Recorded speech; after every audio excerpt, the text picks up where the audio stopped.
Okay, great. Thank you for the introduction and the invitation. Unfortunately, I caught a cold, so I wasn't able to travel to Helsinki. As Jere mentioned, I'm a doctor of sports science, and I defended my dissertation in October, and the journey was difficult sometimes, but it was also very nice at the other times. I have also completed IOC Strength and Conditioning Coach Diploma, and I am acting as a strength and conditioning coach of youth volleyball players. So team sport is close to my heart, and I have been focusing on that on my research and post-exercise infrared sauna, as Jere mentioned. But today I decided that I want to present a broader view of the topic. So I'm going to discuss post-exercise heat exposure for acute recovery and long-term performance enhancements. So you could find out in what kind of situation and how to use heat for recovery. So let's start with introduction. So competition in elite sport has intensified in recent years. Therefore, athletes are increasingly pushed to explore the boundaries between training enough to enhance their performance and training too much when it becomes detrimental and may lead to overtraining or injury. So it is no longer enough to train hard. Athletes must also pay attention to what happens between training sessions and competitions. And therefore, recovery methods have become increasingly common. However, excessive use of recovery interventions may diminish overall training stress and potentially limit adaptations. So when the primary objective is to maximize training adaptations, the use of recovery interventions regularly is not recommended. We have a few examples about this. For example, cold water immersion and non-steroidal anti-inflammatory drugs. We have observed that they might limit training adaptations of maximal strength and hypertrophy. On the other hand, there are studies showing that local preheating or even passive heating without any training or training in heated environment may support neuromuscular training adaptations and hypertrophy. So that is one reason heat exposures have become popular among athletes. Maybe the first reason was rapid weight loss in combat sport, and after that, passive heating has also been used for heat acclimation, but nowadays also to promote post-exercise recovery. There are several different heating modalities. There are different kinds of saunas. Of course, the traditional Finnish sauna is the most popular for us. Traditional sauna heats the air, which then heats the occupant, primarily by convection. And here in Finland, we like to throw the water on the stove of the sauna, and the humidity is high. So condensation of steam onto the skin surface also transfers heat. Then we have infrared saunas or infrared gap-ins. And well, infrared radiation is a subdivision of the electromagnetic spectrum. And even though the temperature in infrared sauna is much lower than in traditional sauna, the heat is radiated, and that heats the skin more efficiently. The third option is hot baths or hot water immersion. which heats the occupant by convection of heated water. But of course, the thermal conductivity is much higher in hot water than in hot air. In addition, if we are comparing these heat methods, we need to remember the hydrostatic pressure of the water immersion, which also affects the physiological responses. Then there are different kind of heat garments and heat and steam generating sheets, and they are increasingly used in recovery also. Our aim in my systematic review was to investigate the effects of whole body heat exposure on the acute recovery of physical performance following a single training session or a brief training period, and also to study the effects of repeated use of heat exposure in combination with training on the development of physical performance.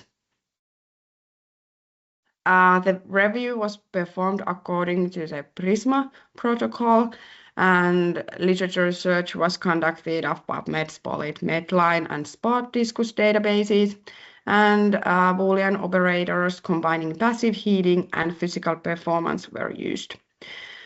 In the table, you can see the inclusion and exclusion criteria. We included studies where participants were healthy, young, and middle-aged adults. We included only studies where the intervention was whole body post-exercise heating.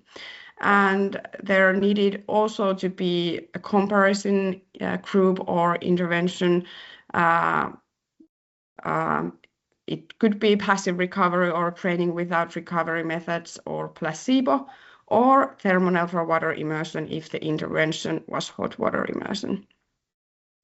We only included studies where the outcomes were maximal physical performance variables, and study design needed to be randomized controlled trials or crossover design. We did the literature search in December 2023 and again in June 2025 because the submission and peer review process was, it took so long. At the end, we included 14 studies in the review. A total of 9 studies investigated acute recovery and 5 studies investigated long-term effects on performance. In total, 8 studies used hot water immersion, 4 used traditional saunas, and 2 used infrared saunas as recovery methods. The number of participants ranged from 6 to 20 per intervention or control group, so it was low. And participants' level of physical activity ranged from recreationally active to elite athletes. And only male participants were recruited in 11 studies, so female participants were not included in many studies. Let's go through the results. Let's start with acute recovery of endurance performance. Most studies showed no clear performance benefits or harm. Short-term performance improvements were observed in few studies.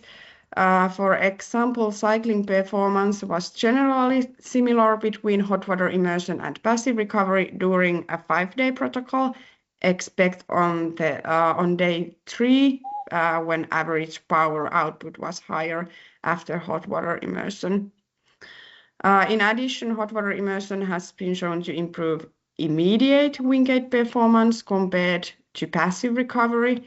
The authors suggested that these short-term benefits are likely due to increased muscle temperature, which can enhance anaerobic power production and may explain the observed improvements. In contrast, one study observed harm. Post-exercise sauna bathing impaired next day all-out swimming performance when compared to placebo. However, there were no differences in blood lactate concentration and heart rate during the swimming performance, so it remains unclear why performance declined. However, the participants were young swimmers, and they were not experienced with sauna bathing.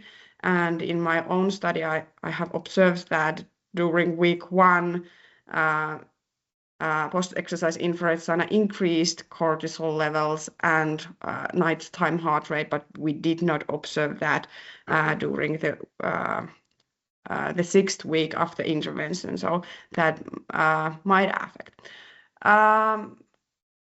In addition, they did not report the total training load, so it is possible that sauna bathing might have been too stressful in addition to the total training for young athletes.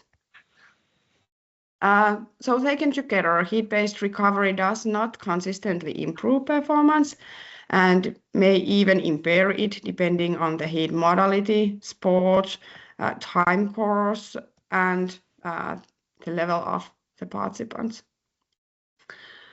Let's move to neuromuscular performance and isometric force recovery. Most studies show no improvement in recovery after hypertrophic or complex resistance exercise when using infrared sauna or hot water immersion. However, Weil et al. Found that repeated hot water immersion reduced force loss after eccentric loading. So Weil et al. Did, in their study, participants did 4 times hot water immersion during the 72 hours recovery period, which of course causes higher heat dose compared to single heat exposure. And repeated use during the recovery period might reactivate the heat-induced physiological responses. Then recovery of power production. Infrared sauna improved counter movement jump recovery after endurance exercise and complex resistance exercise, but not after hypertrophic exercise. On the other hand, neither traditional sauna bathing nor hot water immersion improved jump performance. So again, conflicting results. It might be that higher water temperatures and longer immersion times might be required to enhance recovery and trigger meaningful physiological responses. I want to show results from few studies excluded from our review because they only did leg immersion. But Saatilet et al. Observed that hot water immersion at 41 Celsius degrees for 40 minutes mitigated declines in maximal concentric torque and rate of force development, unlike hot water immersion at 40 degrees or thermoneutral water immersion at 36 degrees. And they also observed that core temperature was higher during hot water immersion at 41 degrees. So it seems that studies included in our review used too low temperatures and too short durations, which were likely insufficient to induce physiological responses, which might be like activation of heat shock proteins or affecting the inflammation processes. However, even higher hot water immersion temperature, 42 degrees, but shorter duration, did not improve maximum voluntary contraction or counter movement jump recovery in young football players. Gustafsson et al. They did not report any like core temperature or any body temperature, so it is difficult to say if the duration should be longer or is it a difference in exercise protocol. Gustafsson et al. Used simulated football came and studied that all used eccentric loading, or is it participants level? It is hard to say because the physiological variables were not measured.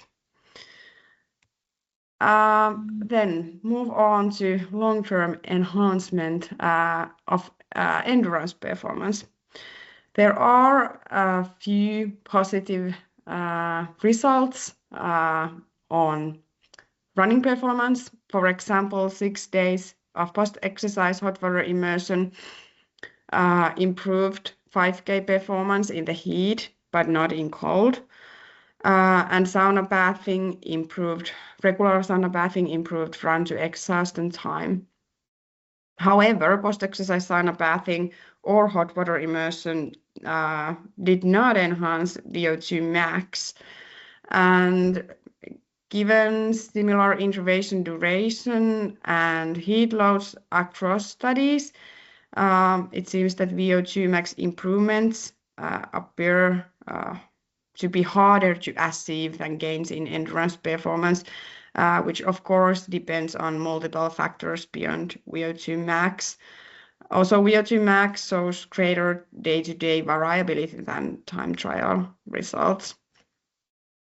Again, I want to highlight a few studies excluded from our review because of the study design. Kirby et al., they used parallel group, self-allocated design.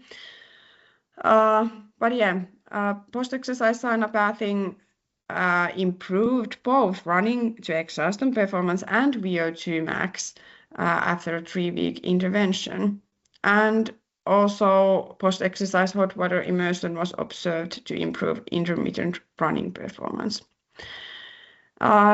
It is interesting that all of these studies showing improved endurance performance also reported the expected physiological adaptations from heat acclimation, including increased plasma volume and lowered resting rectal temperature and end of exercise temperature and heart rate. One topic which was not studied in the studies we included our review, but which is very hot topic at the moment is hemoglobin mass. And in a few years ago, I think it was shown that training in heated environment increased hemoglobin mass. But now, I think like a couple months ago, Jenkins et al. Published the paper and they showed that also repeated use of passive heating can increase hemoglobin mass. Of course, the duration is quite long per week, but it is possible with passive heating also. Then long-term enhancement of neuromuscular performance. Only one study included our review investigated neuromuscular performance variables and repeated use of heat. And they observed that short track speed skaters' maximal isometric strength was greater following hot water immersion compared to passive recovery. But there were no significant changes in squat jumps, counter movement jumps, and maximum power and velocity in the force velocity test. I need to highlight that in this study there were only 6 participants. They were elite athletes, and that might explain why they did not observe so big changes. But I think the statistical power has also been too low. Again, few studies which we excluded. The first one, they did not use like passive recovery control group. They used a group who performed static stretching, but they did not find any differences between rugby players' counter movement jump performance between hot water immersion and stretching group. In addition, there were no differences between 15-week intervention of post-exercise hot water immersion and placebo on football players, maximal voluntary contraction, counter movement jump, and 20-meter sprint. In this study, they only did leg immersion. The intervention time was very nice. But the participants, they were football players and they did like sport-specific training, but they performed resistance training only once a week during the intervention. So I don't think we can expect quite big changes in neuromuscular performance if we are not training that. However, I mentioned at the beginning that there are studies related to local heating where they have been observed positive effects. I need to mention that the participants in those studies, they typically are recreationally active or they haven't done any physical activities. And the training protocols are usually not comparable to athletic training. But it seems that heat has possibilities, and what could be the potential physiological mechanisms behind that? Researchers have they have a few cases. They have suggested that increased heat shock protein expression or enhanced mTOR signaling could be the mechanisms, or favorable changes in gene expression and modulation of inflammation. However, it seems that whole body heating does not raise core and muscle temperature sufficiently to trigger these mechanisms. However, there are some positive results also with whole body heating. For example, I didn't even include it my own study where female team sport athletes did 6-week intervention and infrared sauna used 3 times a week, a brief infrared sauna session, and we observed that, for example, loaded counter movement jumps, only infrared sauna group improved. So there are some positive results, but I think that they are more related to improved acute recovery, which enables better training quality during the intervention. So, conclusions. The results are very uncertain. It seems that improved recovery is most likely observed immediately after the heat exposure or when the heat load is greater than used in most studies. Repeated use of post-exercise heat might be beneficial for endurance performance if physiological responses related to heat acclimation have occurred. And long-term improvements in maximal strength or power would often require a higher heat load. However, smaller loads may still produce benefits to enhanced acute recovery. Few practical applications. So it seems that heat-based methods are safe recovery strategies. However, the heat load is often too low to support physiological recovery and rebuilding processes at the muscle cell level. But if we increase the heat load, it may raise the athlete's overall stress, which could impair their performance. And post-exercise heat can also be used to support heat acclimation if it's not possible to travel to harder environments, or if there are no any specific labs for that. And for coaches, if these results found like if they are confusing, Try to identify studies where the exercise session, recovery outcomes, and participants' performance level match your sport's demands. And consider local heat interventions also, because they may allow longer exposure with less overall stress. And of course, if the sport includes risk of dehydration, then the whole body heating is not maybe the wisest thing to do.